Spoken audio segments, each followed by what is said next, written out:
भगवान श्री कृष्ण ने अर्जुन को बताया कि मृत्यु के बाद क्या होता है। भागवत गीता का ज्ञान। आइए हम भी ये ज्ञान प्राप्त करते हैं जो जन्म और मृत्यु के बारे में है।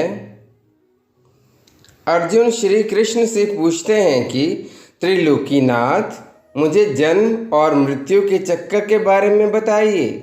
मेरा इस संबंध में ज्ञान अधूरा है। यदि आप पुनर्जन्म के बारे में पूरी व्याख्या करेंगे तो अति कृपा होगी। श्री कृष्ण जी अर्जुन को बताते हैं कि मृत्यु के पश्चात प्राणियों को परलोक में जाकर कुछ समय बिताना होता है, जहाँ वह पिछले जन्मों में किए हुए पुण्य कर्म और पाप कर्मों का फल भोगते हैं। फिर जब उनके पुण्य और पापों के अनुसार दुख सुख भोगने का हिसाब खत्म हो जाता है तो वह फिर से इस मृत्यु लोक में जन्म लेते हैं। इस मृत्यु लोक को कर्म लोक भी कहा जाता है, क्योंकि इसी लोक में प्राणी कर्म करते हैं और जिससे उनका प्रारब्ध यानी भाग्य बनता है। अर्जुन पूछते हैं, हे केशव, इस लोक को मृत्यु लोक क्यों कहा जाता है? श्री कृष्ण बताते हैं, केवल इस धरती पर मनुष्य जन्म और मृत्यु की पीड़ा सहता है। अर्जुन पूछता है कि दूसरे लोकों में जन्म और मृत्यु नहीं होती? श्री कृष्ण बताते हैं, नहीं अर्जुन, उन लोकों में ना तो प्राणी का जन्म होता है और ना ही मृत्यु, क्योंकि मैंने तुम्हें पहले ही बताया था कि मृत्यु केवल शरीर की होती है, आत्मा की नहीं। आत्मा ना तो जन्म लेती है और ना ही मरती है। फिर अर्जुन पूछते हैं कि तुमने तो कहा था कि आत्मा को सुख दुख नहीं होते, लेकिन अब कह रहे हो कि आत्मा को सुख भोगने के लिए स्वर्ग और दुख भोगने के लिए नरक में जाना पड़ता है।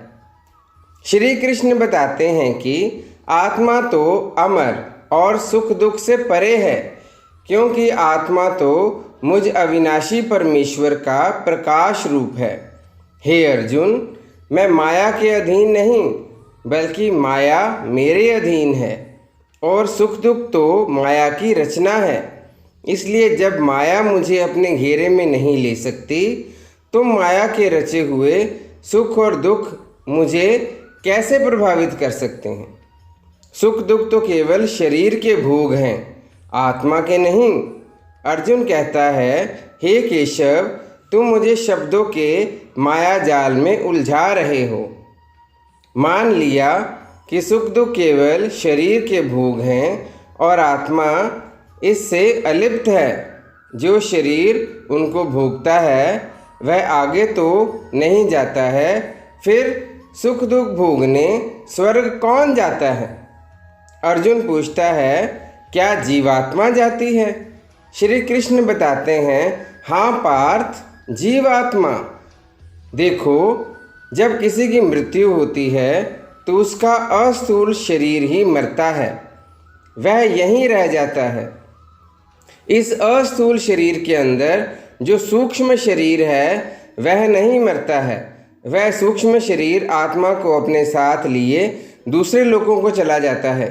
इस सूक्ष्म शरीर को ही जीवात्मा कहते हैं। अर्जुन पूछता है, जब आत्मा एक शरीर को छोड़कर जाती है तो वह अपने साथ जीवात्मा को भी ले जाती है? श्री कृष्ण कहते हैं, नहीं अर्जुन, ये व्याख्या इतनी सरल नहीं है।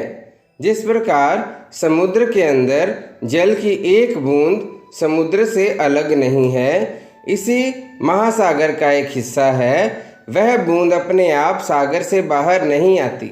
हाँ, उस जल की बूंद को अगर कोई बर्तन में भरकर ले जाए तो वह समुद्र से अलग दिखाई देती है।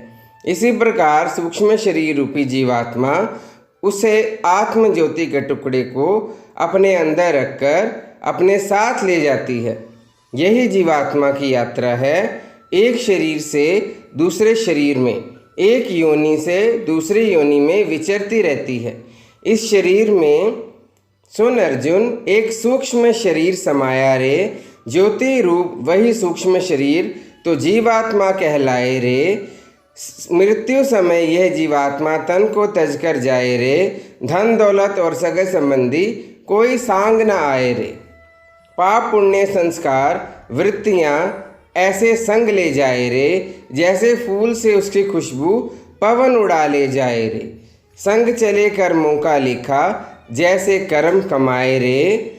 अगले जन्म में पिछले जन्म का आप हिसाब चुकाए रे। हे अर्जुन, जब एक जीवात्मा अपने शरीर को छोड़कर जाती है तो वह अपने पिछले शरीर की वृत्तियाँ, संस्कार और अच्छे कर्मों का लेखा जोखा अपने साथ ले जाती है।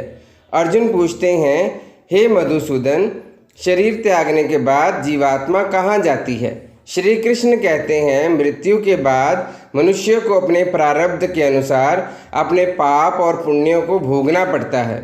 उसके लिए भोग योनियाँ जो दो तरह की हैं, उच्च योनियाँ और नीच योनियाँ दो हैं।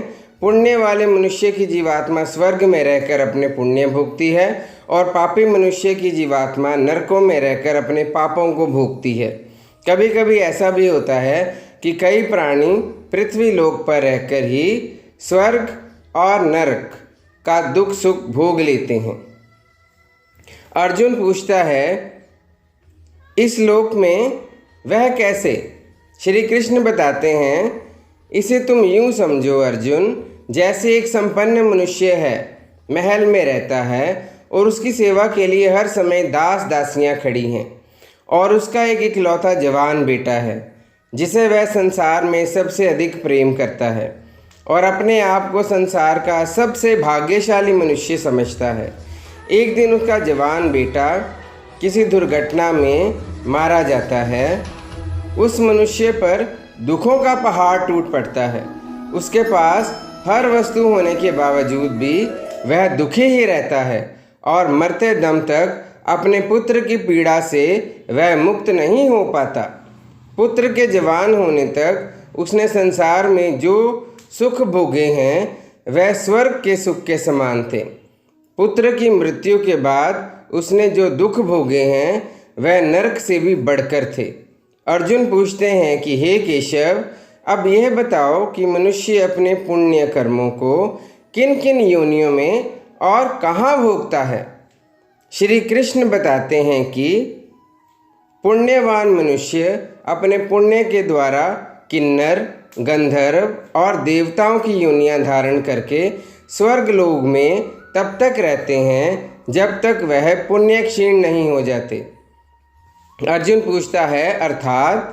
श्री कृष्ण बताते हैं, अर्थात यह कि प्राणी के हिसाब में जितने पुण्य कर्म होते हैं उतनी देर तक उसे स्वर्ग में रखा जाता है। जब तक पुण्य कर्म फल की अवधि समाप्त हो जाती है तो फिर उसे पृथ्वी लोक में वापस आना पड़ता है और पुनर्जन्म लेना पड़ता है।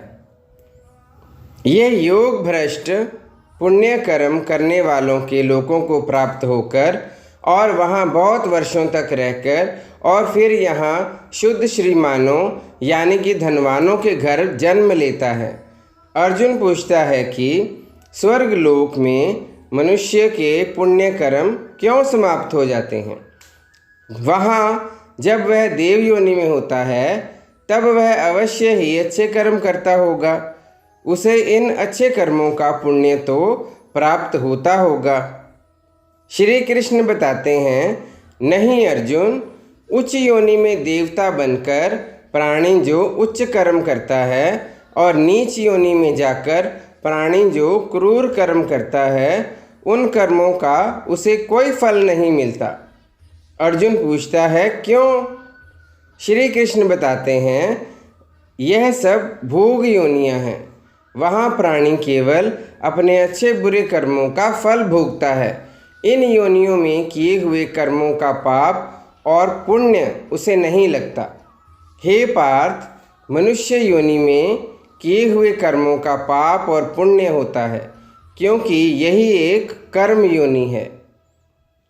अर्जुन पूछते हैं, पाप पुण्य का लेखा जोखा कैसे होता है? यदि कोई पशु किसी की हत्या करता है और उसे पाप नहीं लगता, यदि कोई मनुष्य किसी की हत्या करे तो उसे पाप लगता है, ऐसा क्यों? श्री कृष्ण कहते हैं, ऐसा इसलिए क्योंकि समस्त संसार में मनुष्य ही एक विवेकशील प्राणी है। वह अच्छे बुरे की पहचान रखता है, बाकी किसी भी प्राणी में यह गुण नहीं है। यदि सांप किसी मनुष्य को डस ले और वह मर जाए तो सांप को हत्या का पाप नहीं लगेगा। बकरी केवल घास फूस खाती है, मांस बिल्कुल नहीं खाती, लेकिन उसका इसे कोई पुण्य नहीं मिलता। पाप पुण्य का लेखा जोखा अर्थात प्रारब्ध केवल मनुष्य का बनता है। इसलिए जब मनुष्य पाप और पुण्य भोग लेता है तो फिर वह मनुष्य योनि में दोबारा भेज दिया जाता है। वे उसे विशाल स्वर्ग लोक के भोगों को भोगकर पुण्य क्षीण होने पर मृत्यु लोक में वापस आ जाते हैं। इस प्रकार तीनों वेदों में कहे हुए सकाम धर्म का आश्रय लिए हुए भोगों की कामना करने वाले मनुष्य आवागमन को प्राप्त होते हैं। अर्जुन पूछता है, देवों की योनि में जो मनुष्य होते हैं वह अपने सुखों को भोगकर स्वर्ग से भी लौट आते हैं? श्री कृष्ण कहते हैं, हाँ, और फिर मनुष्य योनि प्राप्त होने पर फिर वे कर्म करते हैं और इस प्रकार सदैव जन्म और मृत्यु का कष्ट भोगते रहते हैं। अर्जुन पूछता है, हे मधुसूदन, क्या ऐसा कोई स्थान नहीं जहाँ से लौटकर ना आना पड़े और जन्म और मृत्यु का चक्कर समाप्त हो जाए? श्री कृष्ण बताते हैं, ऐसा स्थान केवल परम धाम है, अर्थात मेरा धाम, जहाँ पहुंचकर किसी को आना नहीं पड़ता। इसी को मोक्ष कहते हैं। जय श्री कृष्ण। राधे राधे। अगर ये वीडियो आपको अच्छी लगी हो तो कृपया हमारे चैनल को सब्सक्राइब करें। हम आपके लिए गीता ज्ञान और भी भगवान से संबंधित जानकारी देते रहेंगे और प्रेरणादायक कहानियाँ सुनने के लिए हमारे चैनल को देखते रहिए। जय श्री कृष्ण। राधे राधे। सबका कल्याण हो।